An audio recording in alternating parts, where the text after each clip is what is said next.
ഭക്ഷണം കഴിച്ചു കഴിഞ്ഞാൽ പാത്രം കഴുകാൻ മകനെ മകളെ പഠിപ്പിക്കണം.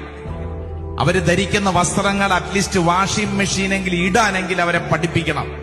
അവര് താമസിക്കുന്ന മുറി അടിച്ചു വാരാൻ അവരെ പഠിപ്പിക്കണം. അച്ചടക്കം പഠിപ്പിക്കണം. 5 വയസ്സ് മുതൽ 15 വയസ്സ് വരെ ശ്രദ്ധിക്കേണ്ട കാര്യം ഞാൻ ഈ പറയുന്നത്.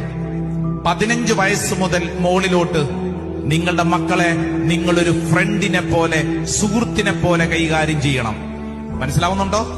ഓരോ കാലഘട്ടത്തിലും ഓരോ രീതിയിലും കൈകാര്യം ചെയ്തില്ലെങ്കിൽ ഇപ്പൊ സംഭവിക്കുന്ന എന്നാന്നറിയോ? 25 വയസ്സാകുമ്പോഴാണ് നമ്മൾ 5 വയസ്സിൽ കൊടുക്കേണ്ട ട്രെയിനിങ് തുടങ്ങുന്നത്. എടാ ബെഡ്ഷീറ്റ് മടക്കി വെക്കടാ. എത്രയാ വയസ്സ്? 25. എടാ പാത്രം കഴുകി വെക്കടാ.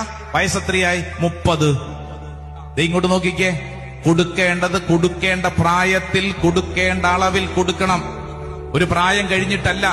നമ്മൾ ശ്രദ്ധിക്കണം. ഈ കാലഘട്ടത്തിൽ പേരന്റിംഗ് എന്നൊക്കെ പറയുന്നത് വളരെ വിഷമം പിടിച്ച കാര്യമാണെങ്കിൽ അത് ഓരോ പ്രായത്തിനും പ്രായത്തിൻ്റെതായ രീതികളിൽ ശ്രദ്ധിക്കാഞ്ഞത് കൊണ്ടല്ലേ പലപ്പോഴും ഭാരമായി മാറുന്നത്.